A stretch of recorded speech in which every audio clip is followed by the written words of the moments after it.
Kuzatuvchilar 520 talik inkvator ishlash tartibini o'rgataman sizlarga. Nastroykalar doimiy 65 namlikda turish kerak. 37-8 ishlashi. O'shandagina 85-90% natijaga erishishingiz mumkin.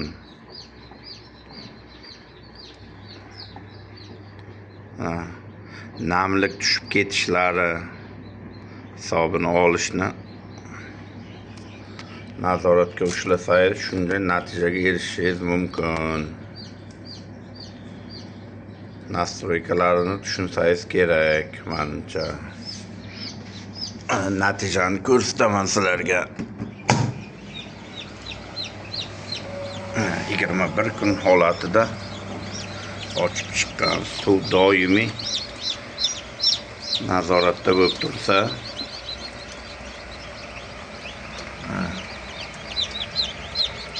tepadan pastga savatga terilgan jo'jalar. 20 kundagi holat.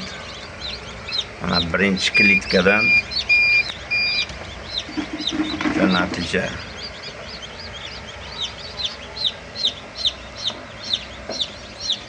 İlk klitkadan pateriya mana shuncha rivojlanmagan jo'ja qolgani. O degani 90% natija bor degani mana.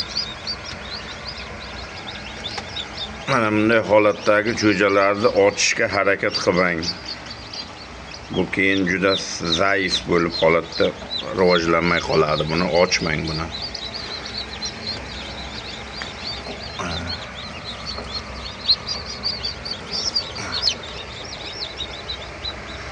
Tuxumdan o'zi yorib chiqmaguncha imkon darajaga yordamlashishga harakat qilmaslik kerak. Mana namlik tushib ketishi holatlari mana bu lampishka holatdan bo'ladi. Oq lampishkadan qo'ymaslik kerak. Eski o'zimizdagi oldingi lampishkalardan topib qo'ysangiz, o'shandagina natija yaxshi bo'ladi.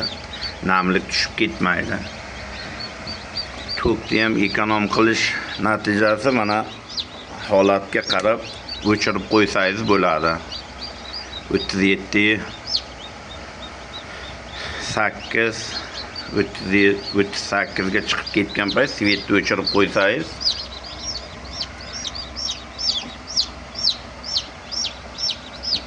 yaxshi bo'ladi. Tokka ekonom bo'ladi. Keyin mana tintlar o'zi kelgan holatidagi 1,5 kilovat edi. Buni olib tashlab tokka ekonom holatda ham qo'ysangiz bo'ladi. O'zingiz qo'ya olasiz buni. Mana bularni o'zimiz sharoit qilganmiz. Suv doimiy nazoratda o'zi aylanib turadi. Kamaysa papulok ochib ketaveradi.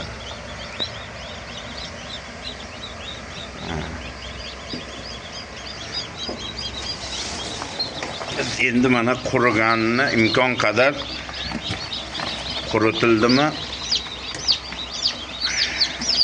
buni tezroq terish kerak. Qurib qoladi jo'ja, juda ham zaiflashib qoladi mana.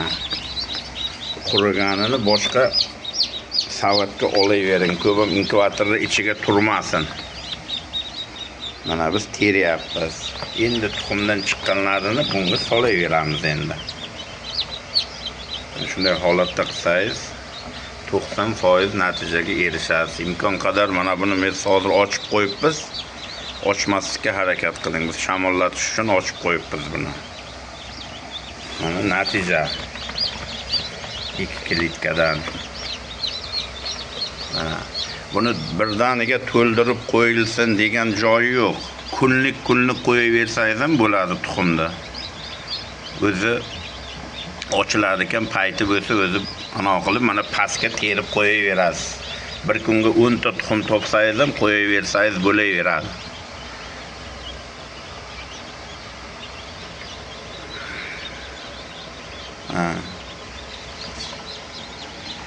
mana bunday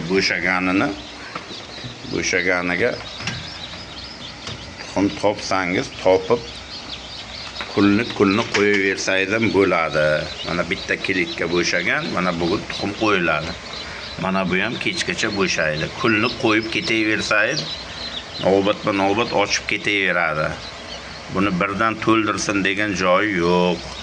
Biz tushunmay boshida shunday holatlarda qilib tuxumlar pateriya ko'p bo'lganda. 2 yildan beri shuni qiziqishga ishlatib kelamiz.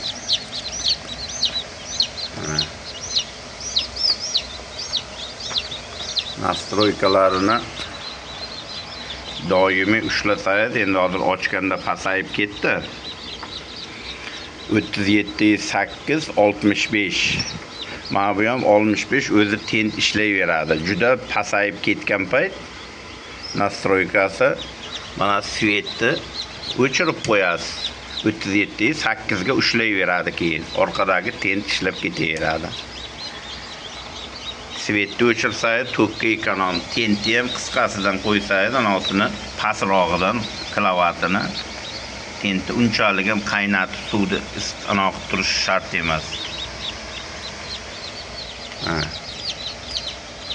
Shular yozib tursangiz, tushunmagan joylarga javob beramiz. Tushunmagan joylaringiz bo'lsa so'rang. Rahmat ko'rganlaringiz uchun.